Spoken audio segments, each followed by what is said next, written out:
Okay,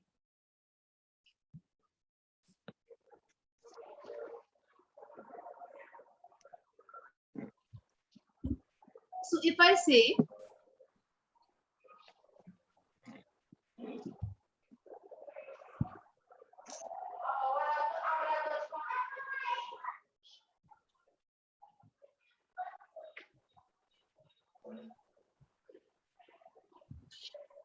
they have been making sentences since 8 p.m. They have been making sentences since 8 p.m. Okay? Now tell me, कि जब हम बात करते हैं perfect continuous की, that means work must have been going on for a long time. ठीक है? अब ध्यान रखना है कि आपको ये कैसे समझना होगा. अगर आप बोलते हैं sentences 8 बजे से उनके द्वारा बनाए जा रहे हैं, हिंदी में पॉसिबल हो भी सकता है, but in English it will be a wrong structure. Let me tell you how sentences have been. अब क्या करेंगे? बीइंग लगाएंगे क्या? कंटिन्यूअस है तो फिर क्या लगाएंगे? Made. No ma'am. Sentences by them since 8 p.m. Sentence में only one error is there. Been third form है and being is ing form. Both verbs are same. Only verb forms are different. This is not possible. This is not possible. Go, going, come, coming, came, coming. एक जैसी forms एक साथ use नहीं होती हैं. That's why perfect continuous tense, कोई भी perfect हो तीनों में से, we have no passive voice. Understood? Is it clear? So, no passive voice. Remember this. इनका passive voice नहीं होता है, सिर्फ tense में यूज किया जाता है. ठीक है? अब हमने sentences बना लिए हैं. हमने कैसे बना लिए हैं? हमने बना लिए हैं that sentences are. आप कोई दूसरा सेंटेंस ले लेते हैं, जैसे I speak English. मैं इंग्लिश बोलती हूँ. English is spoken by me. English मेरे द्वारा बोली जाती है. मैंने इंग्लिश बोली. I spoke English. इंग्लिश मेरे द्वारा बोली गई. English was spoken by me. मैं इंग्लिश बोलूंगी. I will speak English. English मेरे द्वारा बोली जाएगी. English will be spoken by me. मैं इंग्लिश बोल रही हूँ. I'm speaking English. इंग्लिश मेरे द्वारा बोली जा रही है. English is being spoken by me. मैं इंग्लिश बोल रही थी. I was speaking English. English मेरे द्वारा बोली जा रही थी. English was being spoken by me. मैं इंग्लिश बोल रही होंगी. I will be speaking English. Tense तो हो सकता है, passive voice नहीं बनता है, so no passive voice. Come to perfect tense directly. मैं इंग्लिश बोल चुकी हूँ. I have spoken English. मैं इंग्लिश मेरे द्वारा बोली जा चुकी है. English has been spoken by me. मैं इंग्लिश बोल चुकी थी. I had spoken English. English मेरे द्वारा बोली जा चुकी थी. English had been spoken by me. मैं इंग्लिश बोल चुकी होंगी. I will have spoken English. English मेरे द्वारा बोली जा चुकी होगी. English will have been spoken by me. Perfect continuous tense बना लेते हैं. मैं कई सालों से इंग्लिश बोल रही हूँ. I have been speaking English for many years. No passive voice. मैं इंग्लिश कई सालों से बोल रही थी. I had been speaking English for many years. No passive voice. मैं कई सालों से इंग्लिश बोल रही होंगी. In future also I will have been doing. तो हो जाएगा I will have been speaking English for many years. ये passive voice में नहीं आते हैं, तो no passive voice. ये टेंस के पैसिव वॉइस हो गए. Let's make the passive voice of future models. Models के passive voice are as easy as ABC. Imagination है मेरा, I would speak English. ठीक है, I would speak English. My imagination is there.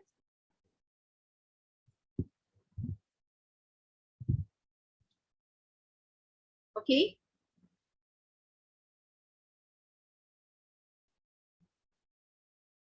Okay. English मेरे द्वारा बोली जाएगी. That again my imagination. तो हो जाएगा English. The sentence. Anmol, can you please switch on the or switch off the mic? English would be spoken by me. ये passive voice हो गया would का. Only be will be added and after be we can use the third form of the word. ठीक है? अच्छा. Suggestion है English. मुझे English बोलना चाहिए. I should speak English. I should speak English. ठीक है? ये क्या है? It is a suggestion. तो हो जाएगा English मेरे द्वारा बोली जानी चाहिए. तो हो जाएगा English should be spoken by me. English should be spoken by me. It is the passive voice of suggestion. Okay. बताते हैं मेरी ड्यूटी है, मुझे इंग्लिश बोलना चाहिए. तो हो जाएगा I ought to speak English. Okay. So it is called the duty or the moral obligation. तो यहाँ पर हो जाएगा English ought to be spoken by me. English ought to be spoken by me. ठीक है? अच्छा, next है strong suggestion है. तो हो जाएगा I must speak English. ये हम हमारे क्लासेस में अक्सर बोलते हैं इंटरमीडिएट में, you must speak English. You are not allowed to speak Hindi after a certain time. Okay, so I must speak English. That is the very strong suggestion or a rule for me. I'm writing here a strong suggestion. Okay, then we have English बिल्कुल passive voice में चला जाएगा. Must be spoken by me and this is the passive voice of that. Okay, कल मुझे कोई बोल रहा था कि have to कैसे यूज करेंगे. Compulsion है, I have to speak English. देखो ये भी passive voice में जा सकता है. अब this is compulsion, मजबूरी है. Compulsion is spoken by must also और इसको हम has to have to से भी बता सकते हैं. तो अब इसका भी passive voice बन सकता है English has to be.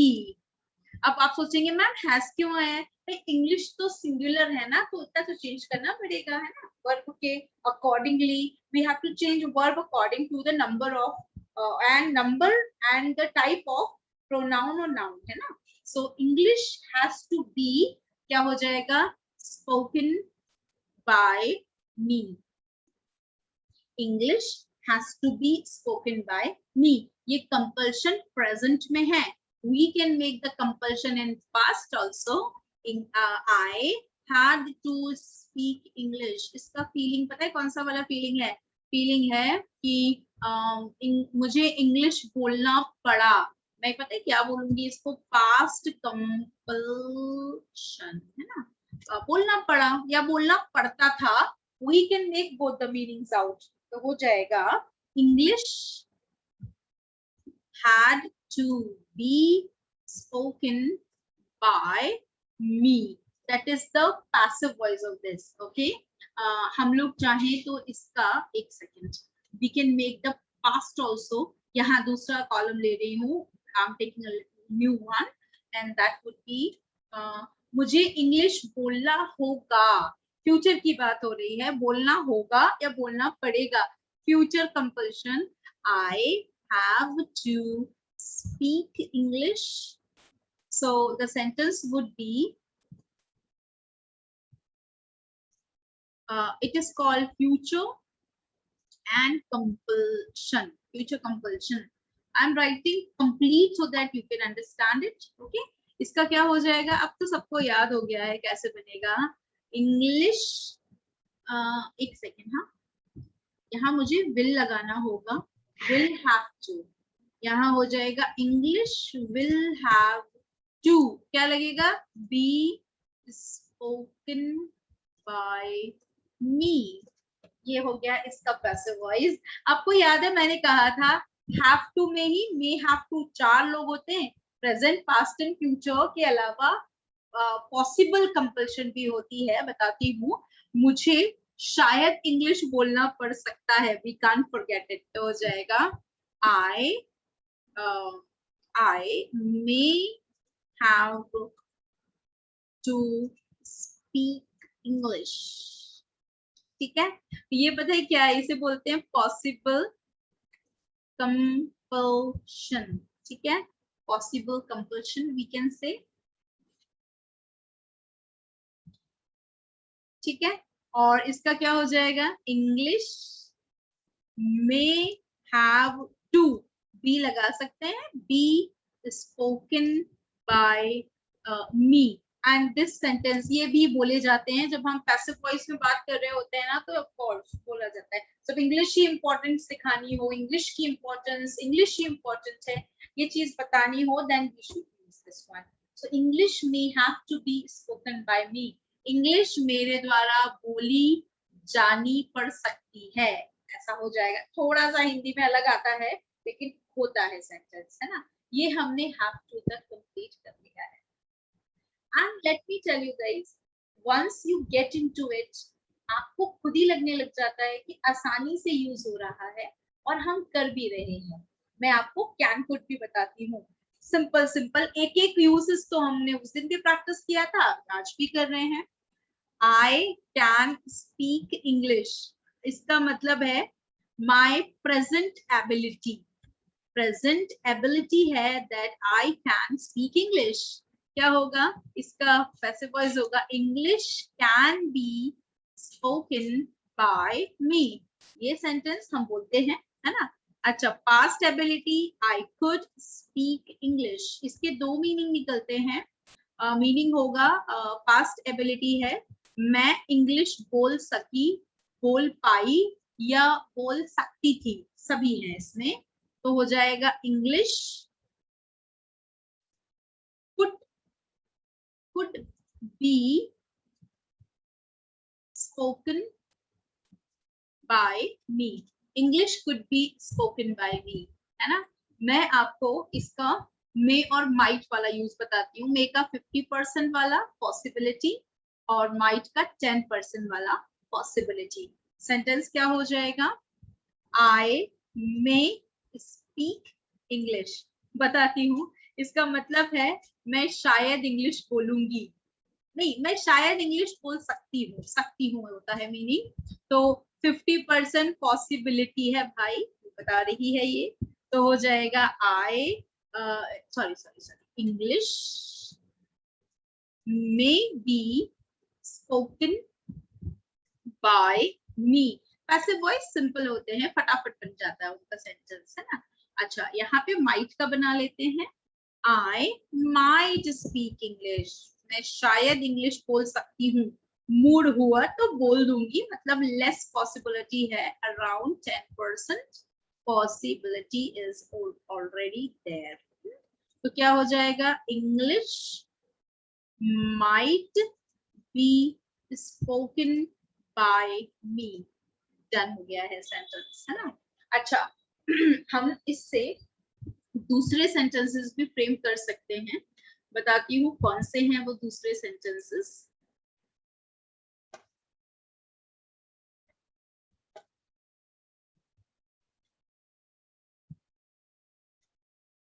Let me set them first. Okay, दूसरे सेंटेंसेस सीक्वेंस में नीचे लिख रही हूँ क्योंकि सीक्वेंस अदरवाइज यहाँ वहां हो जाएगा। तो माइट के बाद हम बनाएंगे यूज्ड टू। तो हो जाएगा I used to speak English, use to का पहला यूज है। मैं इंग्लिश बोला करता था, तो हो जाएगा पास्ट हैबिट, या हो जाएगा English used to be spoken by me, है ना। और फिर ले लीजिए नीड का, आई नीडंट स्पीक इंग्लिश, इसका मतलब है मुझे इंग्लिश बोलने की जरूरत नहीं है। तो क्या हो जाएगा, मुझे इंग्लिश बोलने की जरूरत नहीं है। हम किस तरह से बनाएंगे उसको, we'll be making in different way. एक second guys, what's happening?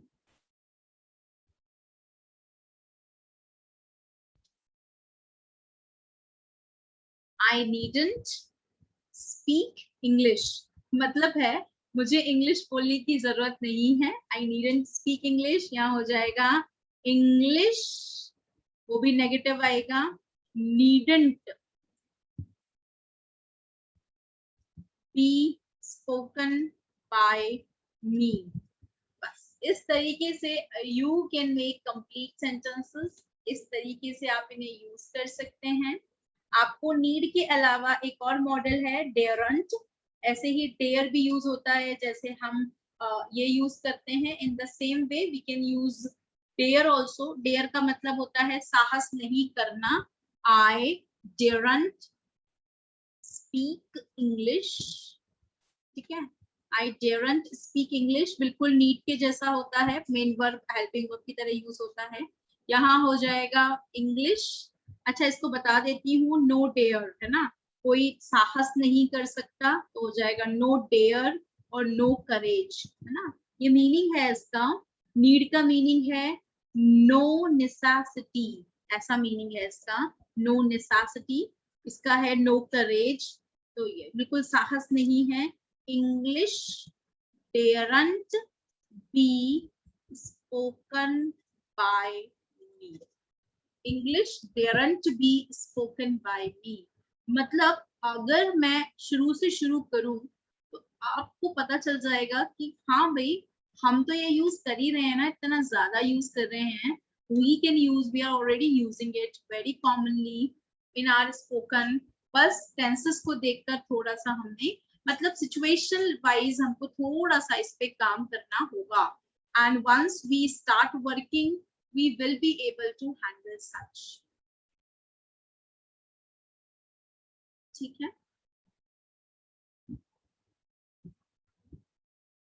Any confusion guys, किसी को कोई कंफ्यूजन है किसी तरीके का? इसका एक स्क्रीनशॉट ले लीजिए, have a small screenshot of this, just a second।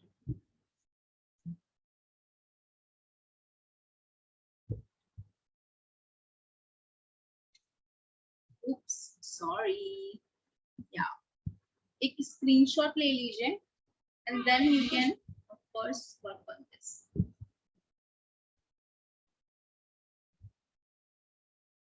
any confusion guys, please tell me, do you want to ask anything related to this? कुछ पूछना चाहते हैं, पूछ सकते हैं।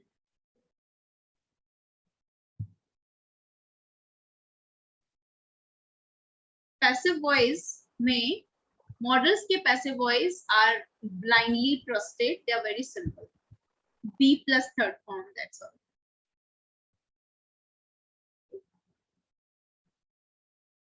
any tell me na, yes, no, we are learning communication but sitting silent, why are we sitting silent? We should not be silent, ma'am. Well, we Okay. can try make a sentence. If any doubt, then ask. ठीक है, तो that's all।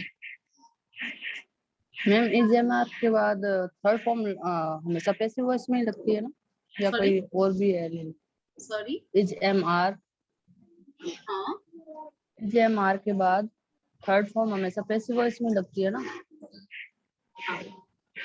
Passive voice में ही third form लगती है, सब में third form लगती है, लेकिन परफेक्ट टेंस में केवल हैज और हैव के बाद लगती है, हैव की फैमिली के बाद।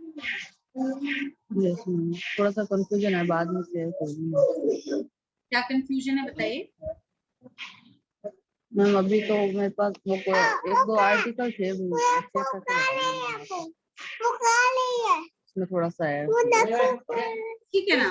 Whenever you have question, you can ask. Okay ma'am. Fine, guys. Thank you, I ma'am. will share this screenshot with you. You practice this, read this, and tell me if there is any confusion. मैं आपको इसके notes भी provide कर देती हूँ so that you can read. Okay. Good night. Enjoy your Sunday. Good night, ma'am. See you Good night. on Monday. Bye bye. Take care. Okay ma'am, good night Bye. Ma'am.